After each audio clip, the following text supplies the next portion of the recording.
Hey everybody, welcome back to the all-new episode of All Movied Up. We are back from our hiatus, and we are excited to bring to you our, not rankings, but just general discussions of all the Evil Dead movies in honor of the newest one in theaters, Evil Dead Burn. Are we all movied up? We are all movied up!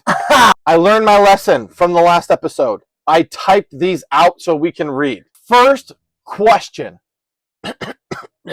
Which movie had the best acting? That's a weird question. Why is it weird? Evil Dead, which movie had the best acting? Yeah, Are you man. kidding me? Yeah, for real. Because I think, like, okay, with Evil Dead, you have horror, comedy, suspense, right? Gore. Yeah. None of that really works well if you don't have somebody acting the shit out of it to make you either laugh, feel scared, or even like, like if you get bludgeoned with something and the person's just like, ow, like you ain't feeling it. You gotta feel that. I gotta say, first Evil Dead is out. The acting is fair. not very good. That's fair. Okay, That's fair. Because they're all like brand new. That's like, they don't know what they're doing. Evil Dead 2. Bruce Campbell, I think he's just a goof. That's a tour de force. He's just a goof during that thing. So I don't know if it's Evil Dead 2, to be completely honest. I think Evil Dead 2 is a great movie, but what about Army of Darkness? Okay. I don't know. Army of Darkness has a lot, is like a huge upgrade in cast. Yes. And crew. Yep. So maybe that. Evil Dead Rise was amazing. It was great. The acting in that one was really good. Yeah. No, I think so too. Evil Dead Burn was good, but I don't think as good as Rise. So I'm thinking the best acting is Evil Dead Rise. I would agree with that in an ensemble piece, but I do think going back to Evil Dead 2, that's a tour de force. It is so hard to act by yourself and essentially just have like green screens and prompts, and he's doing a mix of like redid my bathroom, slapstick comedy. Yeah, he's like running around. Yeah, it's crazy. So and like also like they just speed it up. Yeah, the entire he's just running around all crazy. That's it. He fights with his own hand for like 10 minutes. Before he chops it off. So I think like I would say from like a traditional standpoint, Evil Dead Rise gets the win. Okay. From like a I really admire a person putting himself out there. I give it to Evil Dead. Okay, so best legit acting is Evil Dead Rise. That's the best sort of actor. Yes. Goes to Bruce Campbell and Evil Dead. Which movie was the scariest? Not any of the first three. No, unless you're a 4-year-old Russell. Okay. And you're watching Evil Dead for the first time, and that woman is in the basement with the door open. I know. And she's all demonic. Oh my God, she reminded me of Large Marge. Tell him Large Marge sent you. That scene, I think if you're a young person or you're a person who doesn't like horror, can be very scary. Yeah, you could see in Henrietta when she's like flying around on these cords. You can see the fat suit lining and like the dude inside. I've never noticed it. You could see it. Well, It's hilarious. Yeah, I love Henrietta though. She's hilarious. It's great. Now, if I'm watching Evil Dead 1 through 3, I'm not going for the scare factor. Yeah. I'm going for the fun factor. I would say also Evil Dead Rise was the scariest. I don't know. Evil Dead Burn had a lot of weird. I had a couple jump scares. Yeah, couple. Evil Dead Burn, we're gonna get to this later. I feel like was grosser. I had more gore, but Evil Dead Rise, I don't know. I feel like it had like more creep factor. It was just the creepiest with the mom and everything outside the door the entire time. She's sneaking in, like crawling like a spider on the ceiling and the wall. Oh my God! And I think with Rise too, like for me, it was you knew what was going to happen. Yeah. You knew everybody dead in that hallway was going to come up, but you never really knew when it was going to happen. Yeah. And I think they did a good job of kind of keeping you on your toes with not. It wasn't even like, oh, you know what's coming. Oh wait, then that's a fake out, and then it comes. It was. It just came. I have to say, one thing that lost me in Rise, like I didn't find it scary at all, was when the girl like climbed on top of the dresser, then when they barricaded the door. Yeah. And she's like, let mommy in. She's like, mommy? It's like, come on, dude. You're like 10 years old. Are you that stupid? I don't think she's 10 years old. She has to be like 6. She's 10, but she's like acting as if she is younger. It looked like this. I was like, you get what you deserve, girl. Like, you're going to be that dumb. Maybe that dumb that you've seen your mom rip people apart. You've seen your mom walk on walls and on the ceiling, and there's a part of you that doesn't get it. I think if we're looking, I would agree as a whole, Evil Dead Rise. I agree with you on that one. Yep. Burn, though, in the beginning, was pretty intense. Yeah. Like, I had really good hopes for Evil Dead Burn. It just had a traditional horror feel to it. Yeah. It had a really cool sense to it. And then after a while, it just kind of became like, oh, it's what that Meet the Parents. Like, I don't like that movie at all. Yeah. And because it was one thing after another, and it just never stopped going. Yeah. If Evil Dead Burn stopped about 20 to 25 minutes, because it was an hour 50 long. Yeah. If it stopped 20, 25 minutes, I think it would have been like perfect. Yeah. But it just kept, and I was like, okay, now this is just a gag. Whereas it's like, what can we, let's, like, it was like the writers got stoned in a room, was like, oh, wait, one more thing. You know, oh, one more thing. And squeeze it in. Yeah, it felt forced. So it lost the scare factor. But I watched it with my wife, and the first, I'd say, like, good hour, it was like, oh, I like, and I almost texted you. Yeah. And was like, Burn is freaking sick. And I was like, hold off on that judgment. Hold off on that judgment before you make that declaration. And I'm glad because I would have looked like more of an idiot. Yeah, I know, the slimy kiss. Oh, come on, dude. And my wife was like, oh, sweet. I was like, you sick, lady. Anyways, next question. On, number 3. Which movie was the funniest? Because when I think of a close second is Army of Darkness. Yeah. Well, hello, Mr. Fancy. Yeah.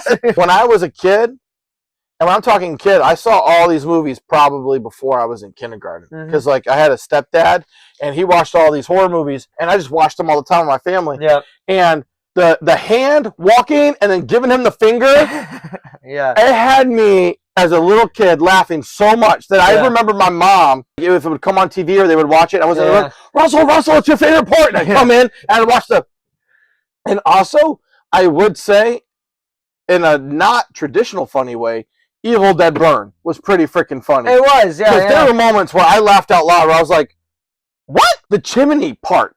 You know what I mean? Yeah. Where she has like the saw on the pole or whatever, and she's in there, and I'm like, oh my God. The other part too that made me laugh, what was the dagger? The Kandarian dagger, right? And she kills the one thing with the dagger. Yeah.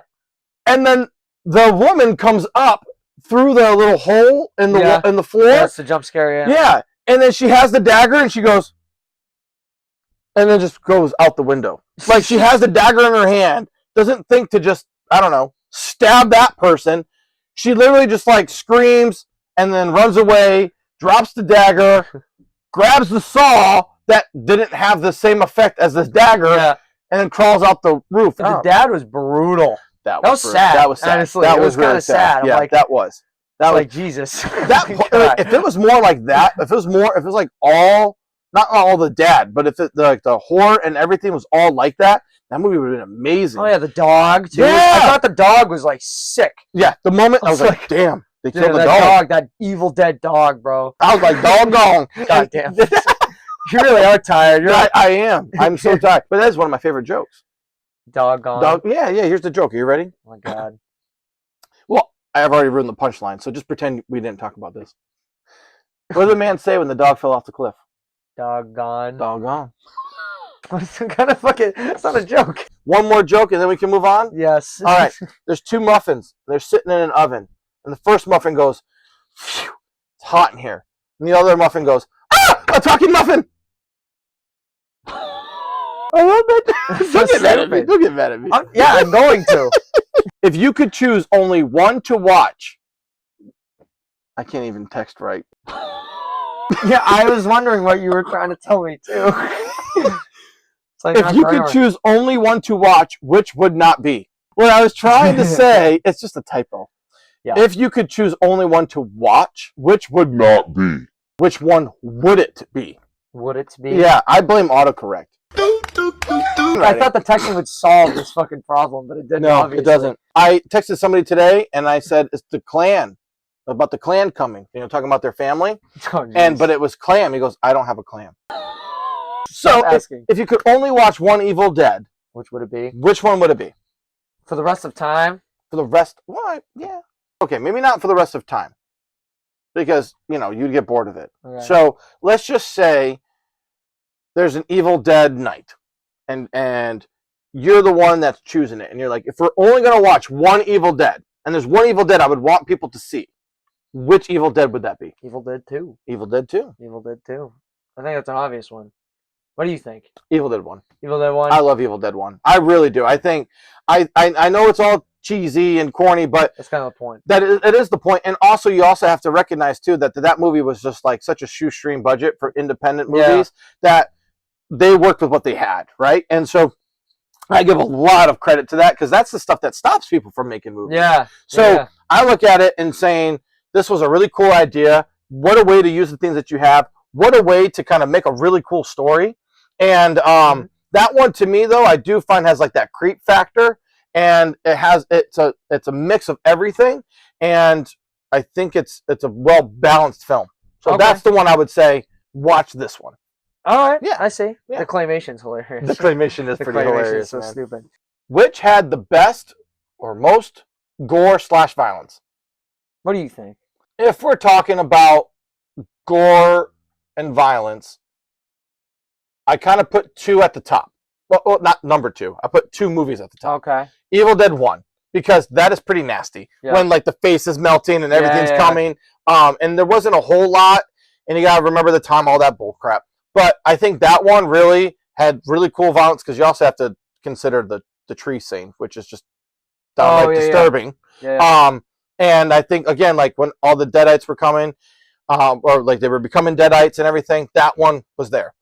The second one that I would put in regards of like over the top would be Evil Dead Burn. That had some really awesome gore. I was thinking that too. I'm like, it was definitely the most brutal. Actually, it was getting hate. Yeah, because of how brutal it was. It really was, though. I mean, like you said, the dad like shoots himself in the head like 6 times, and he's like he kills the dog, and he's being a dick. The pen in the ear. Oh yeah, the pen in the ear. The headrest to the car. We won't spoil everything, but I mean, it was pretty nasty, dude. Oh, there was moments where like I was like, nope, I'm not looking, and it takes a lot for me to have to like look away. No, my eyes actually opened more. Really? Well, that's because you're disturbing. I was like, no, it was really, and I really, and you know, it's one of those things where the second half of the movie, I kind of started to view it almost like a Saw film. Or like, because I mean, everything just kind of went out the window, and it was just like how. It's like Saw times like 10. That is factual. I meant more along the lines of like up in the ante, of like how they could do things. So, really, like I would put Burn at the top of that question, but I put one almost right there, just because I think like how the special effects were. It was pretty nasty. It's pretty gnarly. Yeah. I give it to Evil Dead Burn for sure. Perfect. Question number 6. Oh, the notes aren't open. Fuck! There we go. Here we go. All right. Question 6. Which had the best makeup / special effects? Already way spicier. Man, Evil Dead 2's crushing this one. That's why it's like so popular. Yeah. I want to say the first one, so Evil Dead. Yeah. Because of the claymation, but Evil Dead 2 also has claymation. Yeah. And plus it has Henrietta. Henrietta carries that movie. I'm torn between 1 and 2. I love, you know me, I've said this, if you know, for those of you who are loyal fans of ours and for people who are new, I say this every time we talk effects. Practical effects for me win every single time. Oh yeah. Evil Dead Burn would have gotten it if they kept the momentum of the first half of that movie. Yeah. Because the first half of that movie practically was amazing. Oh yeah. I was so excited. I had goosebumps. So I was so excited. And then all of a sudden, it just turned into the CGI crap. I am going to give it to probably the earlier ones. Yeah. And even Army of Darkness, because like that's like computer animated stuff. You're kind of playing with that. Yeah, the skeleton with the hands and everything. You know, so I do. I think the practical effects, because it takes, and I'm not dismissing anybody who does CGI, because it takes a lot of work to do that too. But I just many nerds to do it. Yeah, for sure. On computers. I just really like the practical effects because for me, even though it seems fake and cheesy, it's always more real for me. Henrietta in her fucking fat suit, dude. It's so stupid. You can see the zip on the back. It's so stupid. I didn't even try to cover it up. That's the beauty of Evil Dead. It is. That's why Evil Dead. That's why it wins. Evil Dead. I'm gonna say Evil Dead 2. Okay. I'm gonna stick with Evil Dead 1. Number 7. Do you consider the later movies are sequels? Jesus Christ. Oh man, this is making me think of that Do you song. like take 2 seconds to proofread? Let's try this again. Do you consider the later movies sequels, or does it feel more like an anthology? Okay. Yeah, see? Good questions. It is You good. know? They're technically all canon. So Correct. even like For our viewers out there who don't know what canon means, can you canon, please like it's not like there's a timeline or a storyline on like the first 3, and then there's a separate one on the second 3. It's all the same from the Evil Dead 1981 all the way to Evil Dead Burn 2026. It's apparently the same. So they do feel, especially Evil Dead 2013, it doesn't feel like a canon movie, but it is. Like even the director of that and also the producers, whatever, they're like, yes, it connects to even Army of Darkness. It connects to. Yeah. Definitely Evil Dead Rise, Evil Dead Burn connects very well. And again, the first 3 connect very well. It's just that Evil Dead 2013 that's weird. They say it connects. It is canon, but it doesn't really show that at all. So I don't know. I have like really mixed emotions about this question. It's okay. It's all right. It's all right, dude. It's all right. I got you. It's okay. Flip the desk! Anyway, it does not feel like an anthology. It feels connected. It feels it feels like a continuous thing. Because nothing to suggest it isn't. I'm also kind of stuck though, because like I remember as a kid getting confused by Evil Dead because sexually. Actually, oh God, no! I'm faithful to my wife, but if a deadite was to ever hit on me, I thought you say Bruce Campbell. Who's to say he hasn't? Just saying. Oh my God! But for real though, I would get confused because I was so young and I was so used to like stories going in order. And so even at a very young age, I was like, that's not the story of Evil Dead. Because they do a recap. Yeah, they do a recap. And I'm like, that's not what happened. Like, kind of, but like, where's the other people? Where's all this happening? Yeah. And then I remember watching Army of Darkness, and I was like, that didn't happen. Like, and I felt lied to. I felt betrayed. Yeah. And then, but I still loved them. And so, I don't know what the hell was going on with those movies, to be honest. Well, they have things they say. Like they do. And they, like Sam Raimi says, the recap is actually a distortion of Bruce Campbell's memories in the movie. So you want to watch the recap because he gets possessed by the Kandarian demon parasite. Okay. And that's distorting his brain and his memories because at the end of 1, he gets possessed, the thing comes flying to him, and then the beginning of 2 is also the same. So the recap is supposed to be, that's what they say. But that's homework you have to do. You have to watch interviews. You have to know what Sam Raimi says. Okay.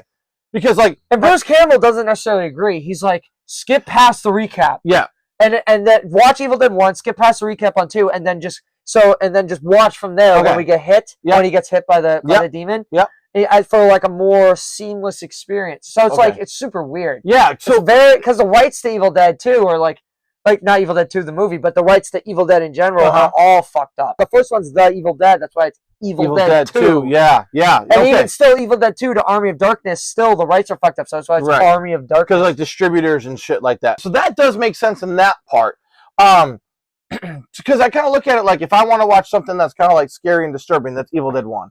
If I want to watch something like funny and like a one-act play, that's Evil Dead 2. Yeah. If I want to watch something completely absurd that's just going to like make me feel like I'm high without being high, that's Army of Darkness. Yeah. And I just watched Evil Dead Rise and Evil Dead Burn this week. Yeah. So I can't say much about that other than like, if I ever just want to watch something that's just like pure gore and violent with like really a sliver of a story, I would watch those. You know what I mean? For like fun, you know? Like you're sick. I don't want to pay exactly. attention. Like, you know, exactly. So it's a good background movie. But I kind of like, I kind of, when I was watching it, I kind of view them as anthologies. Because it's like, even within, and that's weird because there's some anthologies that are like very specific to like Twilight Zone. Like each episode is its own thing. Yeah. But then American Horror Story is like an anthological series. Yep. But canon, to use that word, it intersects, but they don't always overlap. Well, but then sometimes they've done the overlap. Well, the new season is all of them put together. It's like Right. Avengers Endgame,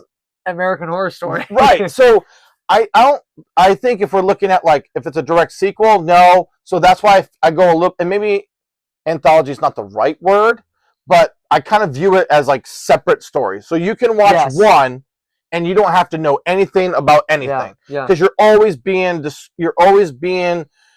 informed about the Necronomicon.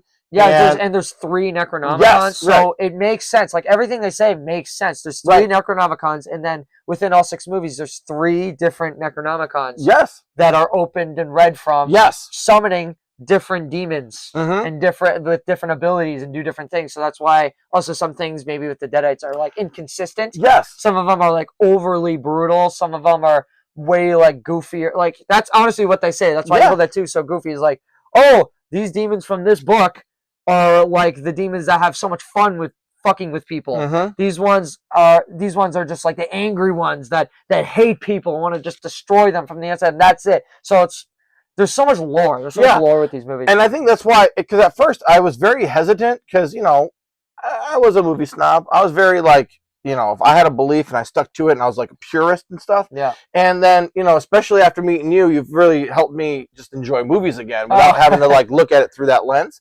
But like, it's one of those things where, because it came to me last night where I was like, I really like this idea that it's not the same thing. Yeah. And they're not revisiting it, and you feel like you're watching another movie, but it's attached to it in some way. So I really do find that really fascinating. Yeah, that's cool. I have a question like this, but you brought it up, and I'm glad you reminded me. Theory. Evil. No, not Siri. Not Siri. Wait, what is wrong with you? God damn it! Damn. Fucking bitch. Jesus. What were you saying? Okay. Evil Dead, I think, is in the same canon world as Harry Potter. You warned me about. No, this is not rage baiting, man. You greasy no, motherfucker. this is not rage. This is rage baiting. No, it's not rage baiting. Like, I got all the rage bait. Just hear me out. When you watch Evil Dead Rise, right? You've seen Harry Potter, right? I say the first one. Okay, so this is why you think I'm rage baiting. Yeah. So when you go to number 3, The Prisoner of Azkaban. Yeah. There's it's 3. There's a book that Harry gets, and it's for like, God, Harry Potter fans hate me all you want on this. I cannot remember. I love Harry Potter, but I can't remember. But the gaming Hagrid, he's like the gaming teacher or whatever, right? Regardless, there's a book, and the book has little teeth. Oh yeah. And you have to stroke the spine to open it up. And if you don't, it's going to attack you. And literally in the scene, it's under the bed and it comes alive and it goes like that at Harry. And he has to like jump on top of it and close it. Like an Army of Darkness. Just like an Army of Darkness. And so this book too, and the book in Evil Dead Rise does that. Like you don't have to stroke the spine, but I wonder if it's like a cousin of this book or something, because it really is like he cuts himself and the blood goes on and it opens. But it looks just like the book. You reminded me. You probably knew this because you saw Jason Goes to Hell. I'll kill you. Jason, obviously, and Evil Dead are connected, but Jason is a Deadite. There's actually theories out there, and people support that and be like, it makes sense because he keeps coming back to life. His mom stole the Necronomicon to bring his son back as a Deadite. But you also want to know this? This is an actual fact. Okay. The Evil Dead and Marvel have gotten together, and there was an Evil Dead Avengers, which is fucking sick. That is cool, man. It's just hilarious. That is cool. Where all the Avengers become Deadites, and Ash has to save the world. I fucking love that. I want that comic book. Yeah, I think it's multiple. I think it's like 3. Oh, it's like called Marvel Zombies or something. Oh, dude, I want that. That's amazing. Yeah. I love that. How it's expanded outside the movies. Now, if we take the other theory, Harry Potter, Jason, Nightmare on Elm Street, and Evil Dead are all together. Yeah. Yep. Freddy vs. Jason was supposed to be Freddy vs. Jason vs. Ash. Sweet. It was supposed to be like that. And then because the rights of Evil Dead were so fucked up, they just scratched Wow. Dude, I've learned Jason. so much today, man. Thank you. Nice, man. All right. That was cool. Informational. There you go. Stay tuned. Make sure to like and subscribe. Come back for episode 2. Part 1 of 8. I get a little bit more interesting. See you later.